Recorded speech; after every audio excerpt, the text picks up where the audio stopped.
السلام عليكم ورحمة الله وبركاته.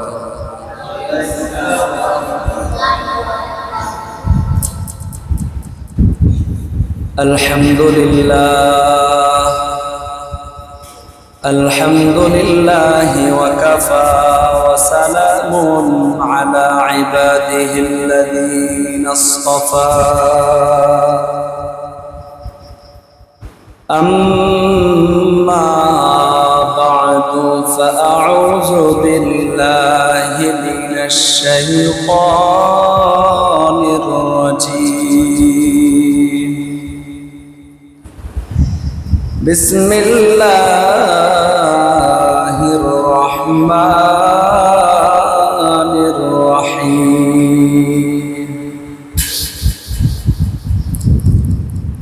اقرأ باسم ربك الذي خلق الإنسان من علق. اقرأ وربك الأكرم الذي علم بالقلم.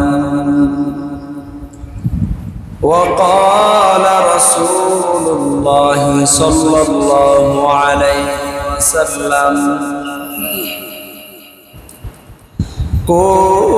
كونوا عالما أو متعلما أو محبا أو معينا ولا تكونوا خامسا فتهلك. وقال عليه الصلاة والسلام: خيركم من تعلم القرآن وعلمه. وقال رسول الله صلى الله عليه وسلم: إن الله وملائكته يصلون على النبي يا أيها الذين آمنوا صلوا عليه وسلموا تسليما. بلغ العلا بكماله كشف الدجى بجماله حسنت جميع خصاله. صلوا عليه وآله. আলহামদুলিল্লাহ, আল্লাহ পাকের লক্ষ কোটি শুকর ও সুজুদ যেই মহান রব্বুল আলামিন আমাদেরকে পবিত্র জুমার দিনে পবিত্র হুকুম জুমার নামাজ আদায়ের উদ্দেশ্যে মসজিদে আসার কিছু কথা বলার মতো শোনার মতো তৌফিক দিয়েছে। সকলে বলে আলহামদুলিল্লাহ। তো আজকের যে আলোচনার বিষয়, আমি কালামুল্লাহ শরীফ থেকে সূরা আলাক এর প্রথম কিছু অংশ তেলাওয়াত করেছি। আল্লাহর হাবিব সাল্লাল্লাহু আলাইহি সাল্লামের অসংখ্য অগণিত হাদিস মুবারকখানা থেকে একখানা হাদিস পাঠ করেছি। এই আয়াত এবং হাদিসকে সামনে রেখে কিঞ্চিত আলোচনা করব ইনশাআল্লাহ। তো সূরা আলাক আমি আপনাদের সামনে পাঠ করেছি। এমন একটি সূরা, যে সূরা আমরা সকলেই জানি যে কোরআনে কারীমের সর্বপ্রথম যে সূরা নাযিল হয়েছিল সেটাই আলাক। অর্থাৎ সর্বপ্রথম যে আয়াত নাযিল হয়েছিল সরকার দু আলম নবী রাহমাতুল লিল আলামিনের কাছে যে ওহী নিয়ে হাজির হয়েছিলেন জিবরিল আমিন, যে প্রথম আয়াতটা নিয়ে আসছিলেন যে ইকরা বিসমি রাব্বিকাল্লাযী খালাক। আমরা সকলেই জানি যে পড়ো তোমার প্রভুর নামে, তোমার প্রভুর নামে পড়ো। ইকরা বিসমি রাব্বিকাল্লাযী খালাক খালাকাল ইনসানা মিন আলাক। যে আল্লাহ সুবহানাহু ওয়া তাআলা তার বন্ধুকে বলতেছে যে তুমি তোমার প্রভুর নামে পড়ো, যিনি তোমাকে জমাট রক্ত থেকে মাংস থেকে সৃষ্টি করেছে। তো এই আয়াত আপনাদের সামনে নিয়ে আসার উদ্দেশ্য হলো যে আল্লাহ তাআলা পড়ার কথা বলছেন, যে পড়া কি শুধু এই আয়াতটুকুই নাকি উদ্দেশ্য পুরা কোরআন? কোরআন কোরআন যে অর্থাৎ কোরআন যেহেতু আদেশ দিতেছে যে তুমি পড়ো তোমার প্রভুর নামে, তার মানে এটা কি পড়া আবশ্যক, ফরজ। এই কোরআন আমাদের কি পড়তেই হবে।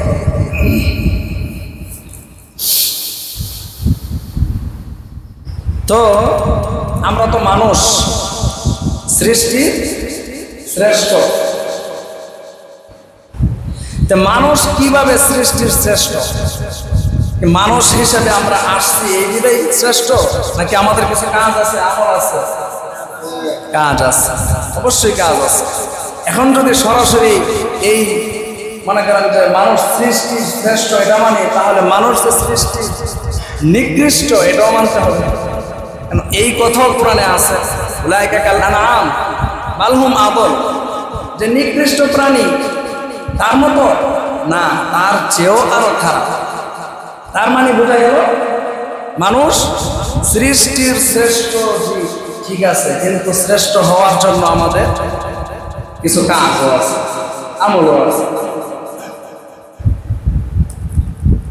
তো মানুষ সৃষ্টির শ্রেষ্ঠ কিভাবে? মানুষ জন্ম গ্রহণ করলেই সৃষ্টির শ্রেষ্ঠ হয় না। আল্লাহ তাআলা বলতেছেন আর রহমান আল্লামাল কুরআন খালাকাল ইনসানা আল্লামাহুল বায়ান। যে মানুষকে আল্লাহ তাআলা কিভাবে সৃষ্টির শ্রেষ্ঠ বানাইলেন, আল্লাহ তাআলা তার পরিচয় দিতেছেন আর রহমান আল্লামাল কুরআন। আল্লাহ বলে আনার রহমান, আমি এমন রহমান, আল্লামতুল কুরআন, আমি কি করলাম? কোরআন নাযিল করলাম। খালাকতুল ইনসান, কোরআন নাযিল করার পর আমি মানুষ সৃষ্টি করেছি। আল্লাহ সুবহানাহু ওয়া তাআলা এই কোরআনের ভিতরে যেই সিস্টেমে বলেছেন যে আমি রহমান এবং আমি কি করলাম? কোরআন নাযিল করলাম, তারপর বলতেছে যে আমি মানুষ সৃষ্টি করলাম। এখন বোঝার বিষয় হলো আল্লাহ তাআলা যে বলতেছেন আমি কোরআন নাযিল করলাম, তারপর বললেন আমি মানুষ সৃষ্টি করলাম, কিন্তু কথা হলো আল্লাহ তাআলা, আমরা তো দেখতেছি আমাদেরকে আল্লাহ তাআলা আগে সৃষ্টি করছে, পরে কোরআন, ঠিক নেই? কিন্তু রহমানের ভিতরে বলতেছে যে আমি আগে কোরআন নাযিল করলাম, তারপরে মানুষ সৃষ্টি করলাম। আমাদের দৃষ্টিকোণ থেকে মনে হচ্ছে যে কোরআনের তরতিব ঠিক নাই, কি নাই? নাকি ছন্দে কোনো গন্ডগোল বাড়ছে? না, মুফাসসিরিনে কেরাম বলেন আল্লাহ যা বলছে তাই ঠিক আছে। আল্লাহ যে আল্লাহর পরিচয় দিলেন আর রহমান, আমি এমন রহমান যিনি কি করলেন? কোরআন সৃষ্টি করলেন। অর্থাৎ কোরআন সৃষ্টি কইরা এই তারপরে আমি কি করলাম? মানুষ সৃষ্টি করলাম। এর মানে হইল, এটা যদি বুঝতে চাই তাহলে বুঝতে হবে মানুষ কয় প্রকার। মানুষ সৃষ্টিগত মানুষ, আবার গুণগত মানুষ। সৃষ্টিগত মানুষ আমরা সকলেই, কারণ আমরা জন্মগ্রহণ করছি, ঠিক নেই? আমরা জন্মগ্রহণ করলাম, এটা হলো আমরা গুণগত। সৃষ্টিগত আমরা জন্মগ্রহণ করেছি। এখন মানুষ জন্মগ্রহণ করার পর যদি কোনো ব্যক্তি কোরআন শিক্ষা করে, কোরআন অনুযায়ী আমল করে, ওই শিক্ষার পরে আল্লাহ তাআলা বলতেছেন যে মানুষ আমি তোমাকে বানাইলাম, তুমি দুনিয়ার জমিনে আগমন করলা, এর দ্বারাই কিন্তু তুমি মানুষ হতে পারো নাই। কারণ দেখেন হযরত ঈসা নবী যখন দুনিয়ার জমিন থেকে উপরে উঠলেন, 500 বছর পর্যন্ত দুনিয়াতে কোনো নবী রাসূলগণ আগমন করে নাই। 500 বছর পরে আমার আপনার নবী সাইয়্যিদুল মুরসালিন শাফিউল মুজনাবিন রাহমাতুল লিল আলামিন দুনিয়ার জমিনে আগমন করেছে। কিন্তু আমার আপনার নবী দুনিয়ায় আসার আগ মুহূর্তে মানুষগুলা ছিল মূর্খ, জাহিলিয়াত। ওই জামানাকে বলা হতো জাহিলি যুগ। মানুষকে মানুষই মনে করত না। নিজের স্ত্রীর ঘর থেকে যে কন্যা সন্তান আসতো, এই কন্যাকেও তারা বোঝা মনে করত। মানুষকে শ্রদ্ধা করত না। নিজের বাবা হয়ে ছেলেকে মানুষ মনে করত না, ছেলে হয়ে বাবাকে বাবা মনে করত না। তো এই বর্বরতার যুগ ছিল। তো আল্লাহ তাআলা বলতেছেন যে আমি কি করলাম, কোরআন নাযিল করলাম, তারপরে মানুষ বানাইলাম। এর দ্বারা আল্লাহ তাআলা বুঝাইতেছেন যে দুনিয়াতে তুমি আসছো, আসার কারণে তুমি মানুষ হইতে পারলা না। এই আসার পরে তোমার কোরআন শিক্ষা করতে হবে, কোরআন শিখার পরে আমল করতে হবে, তারপরে তুমি মানুষ হইতে পারবা। এই জন্য আল্লাহ আগে কোরআনের কথা নিয়ে আসছেন, তারপরে মানুষের কথা নিয়ে আসছেন। আমরা যত শিক্ষিত হই না কেন, আপনার ছেলে আমার ছেলে ডাক্তার হলো, ইঞ্জিনিয়ার হইল, যখন আমাদের সাথে কোনো বেয়াদবি করে তখন আমরা কি বলি যে ডাক্তার হইতে পারছে, ইঞ্জিনিয়ার হইতে পারছে, ব্যারিস্টার হইতে পারছে, কিন্তু মানুষ হতে পারে নাই। তার মানে কি বোঝা গেল? মানুষ একটা আলাদা জিনিস। কি মানুষ আলাদা জিনিস। মানুষ টাকাওয়ালা হতে পারে, সম্পদওয়ালা হতে পারে, কিন্তু যখন কোনো অন্যায় করে, গুনাহ করে, কোনো বেয়াদবি করে, তখন আমরা সামনে বলার সাহস পাই না। কি পাই না? সামনে বলার সাহস পাই না, কিন্তু পিছন থেকে ঠিকই বলি যে সম্পদওয়ালা হতে পেরেছে, কিন্তু মানুষ হতে পারে নাই। ঠিক কিনা? এই জন্য আল্লাহর বলা, আল্লাহর কোরআন কে প্রশ্ন করার মতো কোনো সাহস নাই, কারণ আল্লাহ যা বলছে তা ঠিকই বলছে। এই জন্য ভাইয়েরা আমার, আল্লাহ তাআলা বলতেছেন যে ইকরা বিসমি রাব্বিকাল্লাযী খালাক, যে তোমার প্রভুর নামে তুমি কি পড়তে থাকো, যা আমি নাযিল করেছি, যা আমি তোমাদের জন্য রেখে গেলাম, তা তোমরা পড়তে থাকো। এই জন্য ভাইয়েরা আমার, আজকের সমাজের ভিতরে এত সমস্যা আর এত অবহেলা, মুসলমানদের এই অবনতি কি কারণে? কোরআনকে ছেড়ে দেওয়ার কারণে। যদি কোরআনকে আমরা আঁকড়ে ধরতে পারতাম, এই কোরআনের তেলাওয়াত যদি আমাদের মধ্যে থাকতো, তাহলে আজকে আমরা মুসলমানদের এই দুর্দশা, দুরবস্থা হইতো না। এই জন্য ভাইয়েরা আমার, আল্লাহ রাব্বুল আলামিন বলেন যে আমি কোরআন নাযিল করেছি এই জন্য, যে কোরআন হলো মানুষের হেদায়েত। এই কোরআনকে যারা আঁকড়ে ধরতে পারবে, দুনিয়ার জিন্দেগিতেও কামিয়াবি, পরকালের জিন্দেগিতেও কামিয়াবি। আজকে আমরা বয়স হওয়ার কারণে, বয়স বেড়ে যাওয়ার কারণে আমরা কোরআনকে নিয়ে অবহেলা করে কোরআন শিখতে চাই না। অথচ 1500 বছর আগে তাকায় দেখেন, সমস্ত সাহাবায়ে কেরাম কিন্তু কোরআনের ইলম নিয়েছে, কোরআনের শিক্ষা অর্জন করেছে, নাকি শিখে নাই? এমন কোন সাহাবী বাদ আছে যে কোরআন শিখে নাই? কয়জন সাহাবী ছিল যার বয়স 10 বছর, 12 বছর? অধিকাংশ সাহাবী ছিল 40 বছর, 50 বছর, 80 বছর।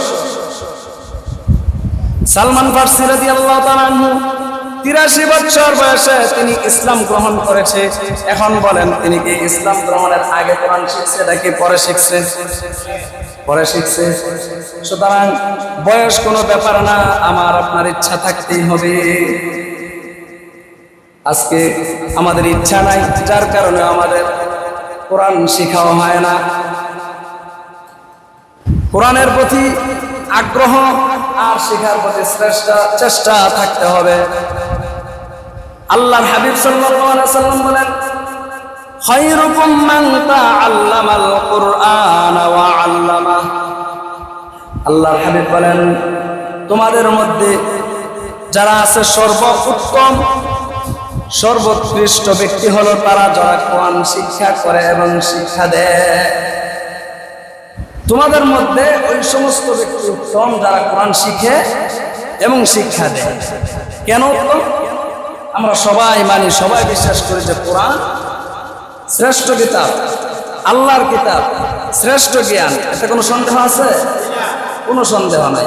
সুতরাং শ্রেষ্ঠ শিক্ষা অর্জন করাও শ্রেষ্ঠ, আর শিক্ষা দেওয়াও কি শ্রেষ্ঠ। কোরআনকে যদি শিখতে না পারে তাহলে কোরআনকে শ্রদ্ধা করব, যারা শিখায় তাদেরকে শ্রদ্ধা করব, যারা শিখে তাদেরকে আমরা সম্মান করব।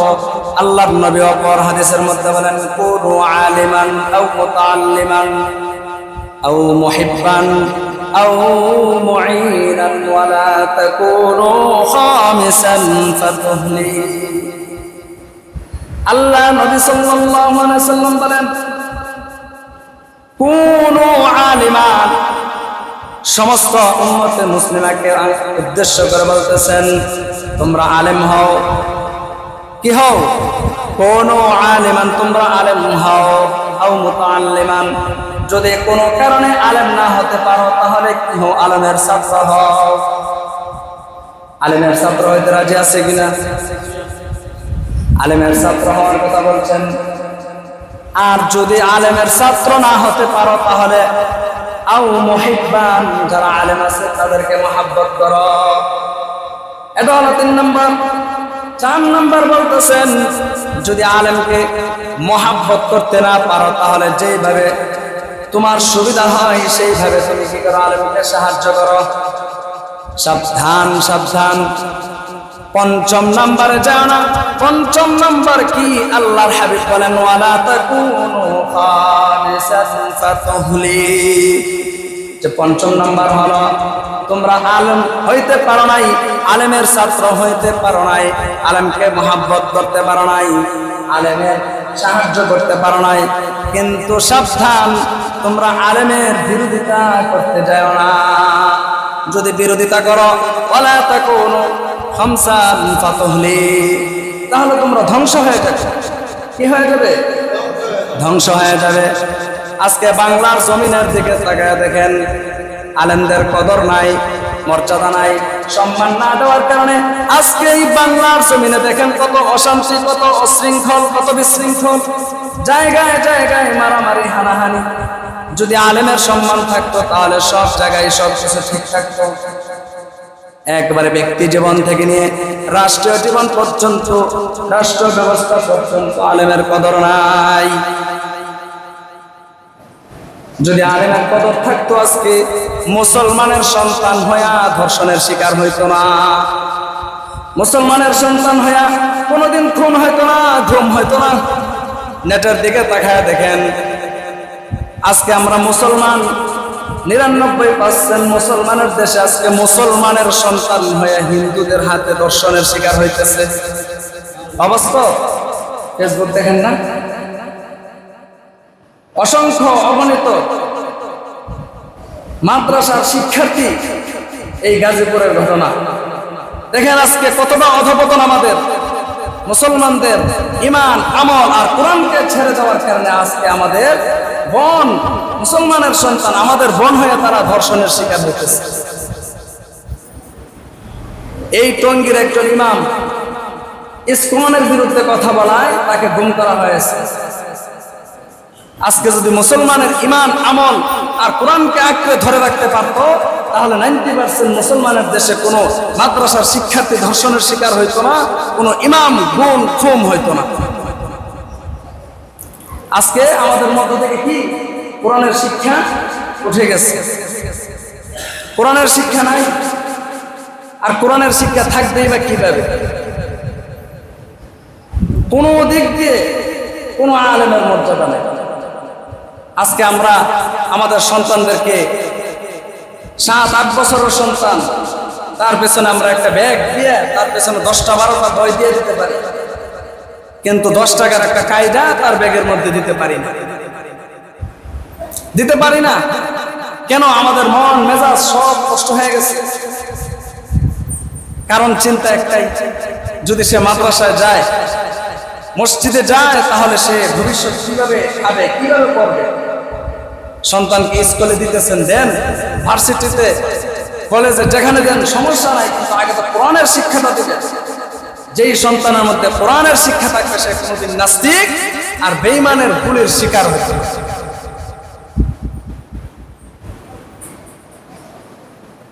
ওই যে চিন্তাধারা আজকে আমি বলবো যে প্রত্যেকটা মসজিদের প্রত্যেকটা ইমামের বেতন 50,000 করেন, কালকে থেকে দেখবেন স্কুলে সব ছাত্রছাত্রী খেলে। আপনারাই তো অসম্মান করতেছেন। এই অসম্মানের কারণে আজকে আমরাই আমাদের সন্তানদেরকে মসজিদ মাদ্রাসায় দিই, কোরআনের শিক্ষা থেকে বঞ্চিত রাখি। আরে ভাই, আপনি আমার সন্তানকে যদি এই কথা না বলি যে বাবা কোরআন পড়ো, কোরআন শিখো, তাহলে কে বলবে? আপনি কোরআনের শিক্ষাটা দেন, তারপরে আপনি ডাক্তার, ইঞ্জিনিয়ার, জজ, ব্যারিস্টার বানান, সমস্যা নাই।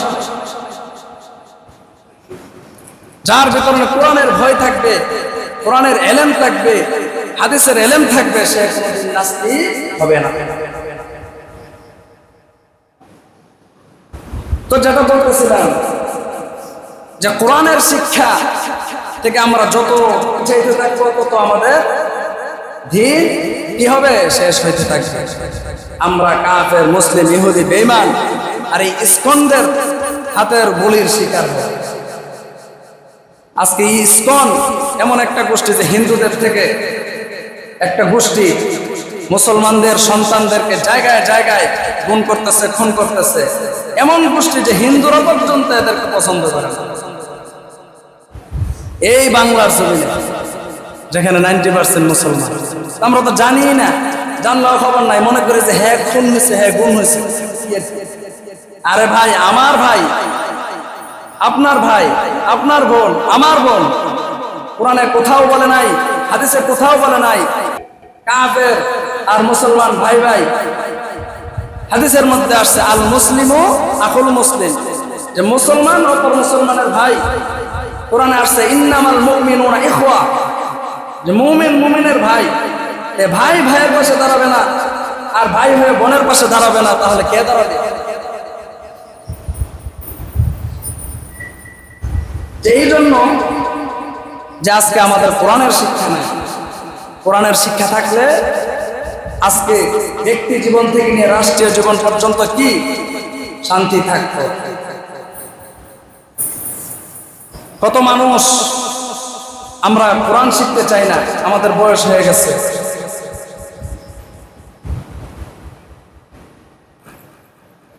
যারা একেবারে বৃদ্ধ হয়ে গেছে, তাদেরকে আমি একটা ঘটনা শোনাই, যে হাঁটতে পারে না, ধরতে পারে না, তাদের জন্য আওলাদ রাসূল সৈয়দ হুসাইন আহমদ মাদানির সুযোগ্য শাহজাদা আসআদ মাদানি, উনি বাংলার জমিনে একাধিকবার এসেছেন। উনি একটা ঘটনা শোনাইছেন যে হিন্দুস্তানের জমিনে এমন একটা অঞ্চল ছিল, এমন একটা এলাকা ছিল, যে এলাকার সবাই মূর্খ ছিল। কি ছিল? মূর্খ ছিল। তো কেউ কোরআন পড়তে পারতো না, নামাজ, হাদিস, এলেম তাদের মধ্যে কোনো জ্ঞান ছিল না। তো ওই এলাকার একজন লোক মারা যাওয়ার পরে তখন লোক খুঁজতেছে যে জানাজা কিভাবে দিব, জানাজা ছাড়া তো মুসলমানের লাশ দাফন করা যায় না। তো খুঁজতে খুঁজতে এক পর্যায়ে একজন টুপিওয়ালা, দাড়িওয়ালা পাওয়া গেছে। লম্বা ঘটনা, মানে আমি সংক্ষেপ করতেছি, যে অনেক খোঁজাখুঁজির পর একজন পাঞ্জাবিওয়ালা, টুপিওয়ালা পাওয়া গেছে। তাকে বলতেছে এমন এমন এমন যে আমরা লোক পাই নাই, আমাদের এলাকা হলো মূর্খ অঞ্চল, যেখানে কারো কোনো লেখাপড়া নাই, কোরআন বোঝে না, হাদিস বোঝে না। তো আপনি আমাদের এই ভাইকে আপনি জানাজার নামাজটা পড়ে কাফন দাফন করেন। তো যেই পাঞ্জাবিওয়ালা টুপিওয়ালা লোক উনি ছিলেন একজন সরকারি কর্মকর্তা। তো উনি নামাজ পড়ালেন, জানাজা দিলেন, কবরে রাখলেন। তো কবরে রাখা যখন চলে গেছে, চলে যাওয়ার পর উনি দেখলেন যে আমার যে সরকারি যে আইডি কার্ড কাগজপত্র এগুলা নাই। হুট করে ওনার মাথায় কি এলো, গন্ডি মারলো যে এই কাগজপত্র কোথায় পড়লো। এই কাগজপত্র ছাড়া এমনি তো লেট হয়ে গেছে, আবার এটা ছাড়া তো সম্ভব না। তখন ওনার মাথায় আসলো যে না, মনে হয় ওই কবরে পড়ে গেছে। যখন লাশ রাখতে গেলাম তখন মনে হয় পড়ে গেছে। তখন আল্লাহর বান্দা আবার ফিরলেন আগের জায়গায় গিয়ে বলতেছে যে আমার যে কাগজপত্র ছিল সেটা মনে হয় পড়ে গেছে কবর, আপনাদের সহযোগিতা লাগবে, আসেন আমরা কবরটা আবার খুঁড়ি। কবর খোঁড়া মাত্রই একটু যখন ফাঁকা করছে তখন দেখে যে কবর থেকে ঘ্রাণ আসতেছে, সুঘ্রাণ। যেই ঘ্রাণ ইতিপূর্বে ওই অঞ্চলের মানুষ কখনো শুনে নাই, এমন ঘ্রাণ তাদের নাকে লাগে নাই কোনো সময়। তারপরে উনি আরো অবাক হয়ে গেলেন যে এমন ঘ্রাণ আসতেছে। তো আস্তে আস্তে উনি বাঁশ সরাইলেন, সরাইয়া ফাঁকা করে উনি যখন ফাঁকা করলেন তখন কবর ঘুরে দেখে যে কবরের ভিতরে ফুল আর গোলাপ দিয়ে ওই কবরকে সাজানো হয়েছে। সুবহানাল্লাহ। তো আল্লাহর বান্দা এই অবস্থা দেখার পর অবাক হয়ে গেলেন যে তিনি কে, এমন ব্যক্তি যে মূর্খ অঞ্চলের ব্যক্তি হয়ে কি আমল করছে, তার সেই গোপন আমল কি ছিল, আমিও তার মতো হতে চাই। তার সেই গোপন আমল কি ছিল, আমিও তার মতো হতে চাই। তখন আল্লাহর বান্দা জিজ্ঞাসা করলেন যে এই ব্যক্তি মারা গেছে, ওই ব্যক্তির কে এমন আছে নিকটতম যে সন্তান, ছেলে, মা বাবা এমন কেউ আছে কিনা। যখন জিজ্ঞাসা করতে লাগলেন তখন এক ব্যক্তি বললেন যেই ব্যক্তি মারা গেছে ওনার একমাত্র একটি কন্যা সন্তান দুনিয়ার জমিনে আছে, আর কেউ ওনার নাই। তখন আল্লাহর বান্দা বাড়িতে গেলেন, গিয়া বলতেছে ওগো মা, তোমার বাবাকে আমি কবরে রাখলাম, রাখার 30 মিনিট অথবা 40 মিনিট পর আবার আমি গেলাম আমার দরকারে, আমার সরকারি কাগজপত্র পড়ে গেছে। আমি গিয়ে যখন কবর খুললাম তখন দেখতে পাইলাম এত সুন্দর ঘ্রাণ আর এত সুন্দর ফুলে সজ্জিত। উনি ওনার মেয়েকে বলতেছে তোমার তো বাবা, তুমি তো দেখেছো দুনিয়ার জমিনে থাকাকালীন কি করেছে, কি আমল করেছে, তার মতো আমিও হতে চাই। সে কি আমল করেছে তার মতো আমি আমল করতে চাই। তখন আল্লাহর বান্দা বলতেছে আমি তো জানি না, আমার বাবা একজন কৃষক লোক ছিল, সারাদিন খেতে খামারে কাজ করত, কিন্তু সন্ধ্যার পরে যখন সমস্ত কাজ শেষ হয়ে যেত তখন তিনি আসতেন, আয়েশা ওযু করতেন পাক পবিত্রতার সাথে। এখানে একটা বই আছে দেখছি, ওই বইটা নিয়ে তিনি বলতেন এ আল্লাহ কা কালাম হে, এই মাওলা কা কালাম হে। এইভাবে তিনি পড়তেন আর হাত ধরে ইশারা দিতেন। তিনি এই বই পড়তে পারতেন না। তখন আল্লাহর বান্দা বললেন কি এমন বই আমি দেখি। এই বই দেখা মাত্র তিনি বলতে লাগলেন এটা কোনো সাধারণ বই না, এটা কোনো বই না, এটা কোনো বই না, এটা হলো আল্লাহর কালাম, আল্লাহর কালাম।